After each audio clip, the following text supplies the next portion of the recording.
No भी आप एक दूसरे के साथ अपने कर्म बिगाड़ने के लिए सिस्टम पूरा फिट कर रखा है कि इनकी बिरान माटी कर दूं, और फिर ये अपने वो एक दूसरे का किया कर्म यहां भोगते रहे और आजीवन दुख पाते रहे। और परमात्मा इसलिए आते हैं कि ये बुरा करते हैं अनजाने में। आज किसी की चोरी की, निंदा की, उसका अगले जन्म में फिर देना पड़ता है। कोई दामाद बनकर लेगा, बेटी भी लेगा, धन भी लेगा, और फिर मर जाएगा और बेटी विधवा होगी, फिर उसके पालन पोषण में बच्चों के लागा रहेगा वो मूर्ख। तो ये तो यहाँ का की व्यवस्था है, इसको समझना पड़ेगा। और उसी को समझाने के लिए भगवान आए कि मेरे बच्चे देख कितने दुखी हो गए, इनको वहां कोई अभाव नहीं था, देख किसी अक्ल मारी गई इनकी। तो जिस माता पिता के बालक बिगड़ जाए किसी कारण से भी, उसको चैन नहीं पड़ता जब तक उसकी पार बसाओगे। न सोचेगा ये कभी सुधरे और वापस आ जा और फिर मैं सीने से लगा लूं, इनको सारी संपत्ति दे दूं, मैंने क्या करना है। तो वो हमारा पिता है। हम गलत आदमी इस काल के आके फंस गए। ये गंदा आदमी है, ये कति झूठा कपटी, हर तरह से हमें मूर्ख बनाकर यहाँ पर फांस रहा है। इसको श्राप लगा 1 लाख मनुष्य शरीरधारी प्राणियों का आहार करने का।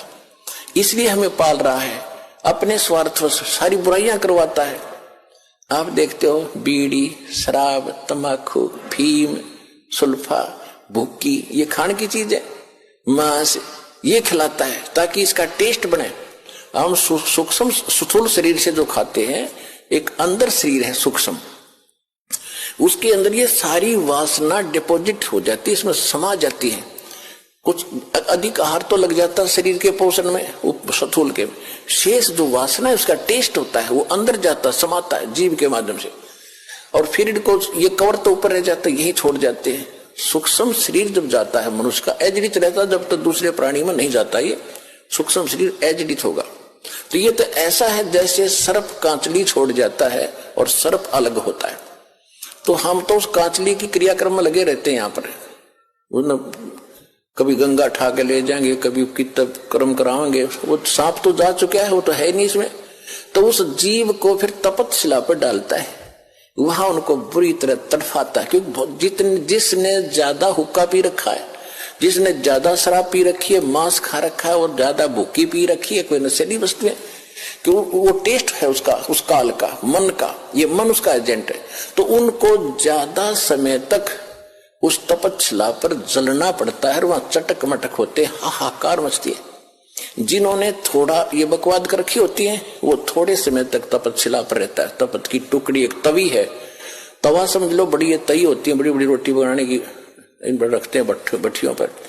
इस तरह की बहुत बड़ी है पत्थर की, और उसमें अपने आप गर्म होती है, उसके फारेनहाइट का भी अंदाजा नहीं कितनी गर्म है।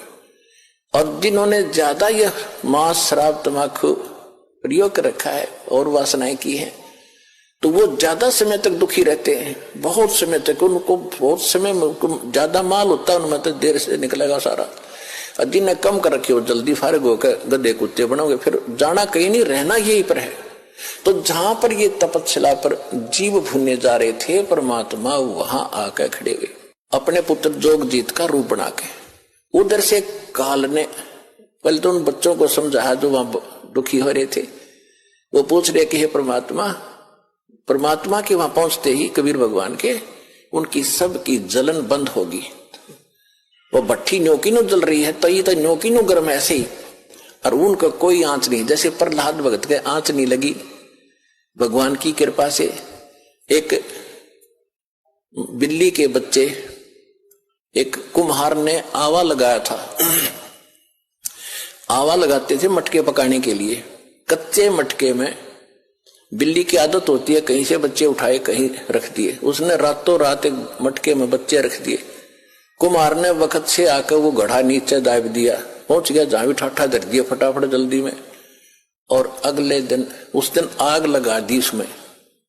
फिर वो बिल्ली आई घूम फिर के आहार करके, तो उसके चारों तरफ रोए, हाहाकार मचा रखा, बच्चे म्याऊ म्याऊ करे।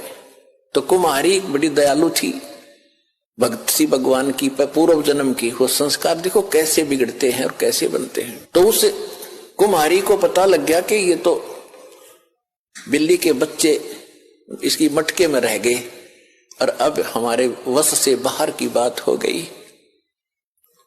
और अब माँ को पता होता है बच्चों का कितना दुख है। वो भी माँ थी और बिल्ली भी माँ थी।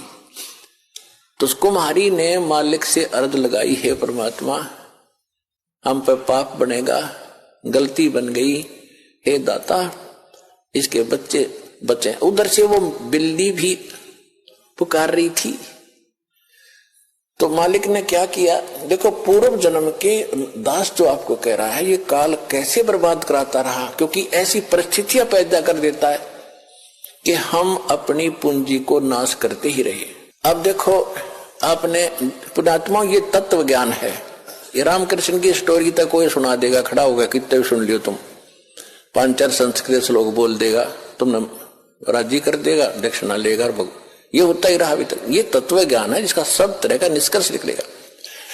अब प्रश्न चल रहा है कि तुम्हारी चोरी हो रही है, तुम यहाँ पूंजी कभी इकट्ठी करते हो, फिर चोर कैसे कैसे तुम्हें लूटते हैं ठग। अब जैसे एक टटीरी थी, महाभारत में प्रकरण आता है, ये सच कथाएं हैं। आज तो वैज्ञानिक पाक गए, इनमें ना समझ माती ना हो, बाकी सच्चाई मिटा नहीं करती किसी के ना मानने से। महाभारत में एक कहानी आती है कि एक टटीरी पक्षी है, टटीरी, उसने कुरुक्षेत्र के मैदान में अंडे उत्पन्न कर दिए। जमीन पर पैदा करती है वह अंडे। और उधर से क्या हो गया, महाभारत के युद्ध का समय वहीं उसी दौरान खड़ा हो गया। चारों तरफ से, दोनों तरफ सेना खड़ी होगी, आन लगी। तब उसने देखा तो कमाल हो गया, तेरे बच्चे मारे जाएंगे, घोड़ों के, हाथियों के पैरों के नीचे, रथों के नीचे आके कट जाएंगे। तो उसने भगवान से अर्ज लगाई, हे परमात्मा मेरे बच्चों की रक्षा करना। अब देखो दास जो आपको बार बार बताता है, तो उसी समय परमात्मा ने उसकी अर्ज सुनी। ऊपर से इंद्र के हाथी का एक घंटाड़ा टूटा, 88,000 मन का था। 88,000 मन, एक मन 40 किलो का होता है। 88,000 को गुणा करके देख लियो कितने क्विंटल बनेंगे 40 से। तो वो आके गिर गया, इतना भारा। अब उस महाभारत के युद्ध में किसने फुर्सत थी, इसने देखा, किसने देखा। महाभारत हो गया, 18 करोड़ आदमी कट के मर गए, और वो अंडा के आंच भी ना लगी, वो न्यो के न्यो बच्चे बन गए, वो न्यो के न्यो अंडे सुरक्षित पाए। फिर बाद में देखा भाई यू क्या है ना, उठावत है, वो सब ने लाग लू कब गेरा टेढ़ा, तो बच्चे पाए न्यो के न्यो, और टटीरी वहां आकर बैठ गई। तो कहने का भाव ये पुण्यात्मा, टटीरी ना तो राम की पूजा करती थी, ना श्री कृष्ण न जाने थी, ना कोई विष्णु उस समय जानती थी, किसी को नहीं जानती थी। इसी तरह ना बिल्ली जानती थी किसने पुकारूं, आत्मा रो थी उस समय परमात्मा। आत्मा परमात्मा को याद करती है, चाहे पशु की है चाहे पक्षी की। और उनकी सुनाई कैसे होती है, अगर उनके पूर्व जन्म के कोई पुण्य उनके साथ थे तो वहां बचाव होता है। जैसे दास पहले श्री राम, श्री कृष्ण जी का, विष्णु जी का पुजारी था, हनुमान जी का पुजारी था, और घर में जो भी सुख हो रहे थे, सुख हम पहला सुख मानते थे, संता ब्याह हो गया, विवाह के बाद बेटा बेटी हो गए, क्या बात हुई, और सोचते थे मेरे भगवान ने दे दिया, श्री राम ने दे दिया, कृष्ण ने, दूसरा भी सामना आ जाता उससे का शुक्रिया कर देते थे। ध्यान में आते ही हनुमान जी ने दया कर दी, बाबा श्याम जी ने दया कर दी।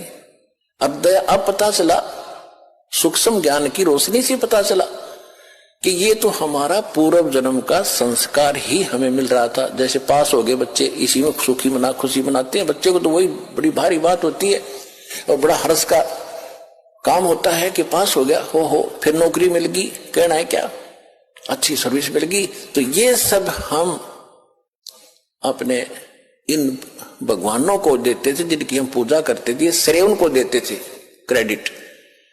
अब पता चला ये तो कुछ कर ही नहीं सकते थे, वो तो कबीर परमात्मा ही पिछले जन्म के संस्कारों से ही आपकी मदद करता आ रहा था, चाहे कोई पशु है चाहे कोई पक्षी। तो इस प्रकार हमने इस ज्ञान को समझना है। पुरात्मा सत्संग के अंदर हर पहलू पर विचार प्रकाश डाला जाता है ताकि आप अच्छी तरह दृढ़ हो इस ज्ञान पर ये एक ऐसा सामूहिक सत्संग स्थल है, ऐसा शिक्षा स्थल है जिसमें प्रथम कक्षा के बच्चे भी आते हैं। यही पढ़ाई पढ़ाई जाती है इसको इकट्ठा ही बैठा के। और इसमें दूसरी कक्षा के यानी तो दूसरी बार हाजिरी लगवाने आए हैं, प्रथम कक्षा के जिनको पहला नाम प्राप्त है, दूसरी के जिनको सतनाम प्राप्त है, और फाइनल वाले भी हैं जिनको सार नाम प्राप्त है। तो सबको ही ज्ञान दिया जाता है। इस ज्ञान की रह रहकर सबको आवश्यकता होती है। सार नाम प्राप्त करके इंसान कोई खुदा नहीं बन जाता या मुक्त नहीं हो गया वो, यदि उसकी वो इस ज्ञान को आधार बनाकर अपना जीवन नहीं जीवेगा तो कभी भी फेल हो जाएगा, यहीं फिर काल का फंस जाएगा। इसी तरह कमाई तो उसकी नो की नो बच जाएगी जो कमाई कर ली, लेकिन यहीं रहेगा तो फिर उसको इसी तरह कभी ब्रह्मा बनाएगा, कभी विष्णु, कभी शिव बनाएगा, फिर देवता बनाएगा, फिर बिल्ली बनाएगा। वो पूंजी तो इस समय की होगी आपके पास और वहां आपको ठगा जाएगा। एक दूसरे को दुआ, बच्चों के लिए ही भिक्षा भीख मांग मांग कर, दुआएं दे देकर। ये देखी बुढ़ा बुढ़िया, पुराने समय में बुढ़िया क्या करती थी, कोई बहू आती थी, कोई बड्डी शानी उससे के पैर दबाया करती थी बड्डी के, और वह आशीर्वाद देती थी, हे बेटी तो पुत्ता फड़ियो, दूधा नहाइयो, और तेरा तुम बूढ़ सुहागन हो। बूढ़ सुहागन माने बुढ़ापे तक नाम रहे तेरा पति, ये आशीर्वाद देती थी। तो वो जितनी थोड़ी बहुत पूंजी उनमें बची थी वह बहू तो दे दी। हाँ, बहू फिर आगे दे देगी अपनी बहू आते ही, अंत में कोई से पीछे कुछ पल्ला कुछ नहीं रहा। अब हम ऐसी गलती नहीं करेंगे, किसी को दुआ नहीं देना, किसी को आशीर्वाद देकर अपनी चोरी मत करवाना, ठगवाना मत। अपने बच्चों को भगवान से जोड़ दो। अब बेटा आप भी कमाई करो, तुम भी मजदूरी करो भगवान की, या आप पे सुखी रखेंगे, सारा धन इनके पास भी हो जाएगा। ऐसी गलती नहीं करना जो आपको हर पहलू पर सत्र किया जाता है। और हमने देखा पहले तो बुढ़िया अपनी बहू अपनी सासू के पैर दबा रही, एक फार्मोटी कराती 5-2 मिनट, और वह नरिये तो आशीर्वाद दे देती बिना गिनती के। और फिर सासू बहू का हो गया झगड़ा, और फिर नौकरा तेरे भाई मरियो, तेरे भतीजे मरियो, तेरा नाश होइयो। वह बुढ़िया फिर दूसरे बैंड पकड़गी, दूसरा स्टेशन पकड़गी।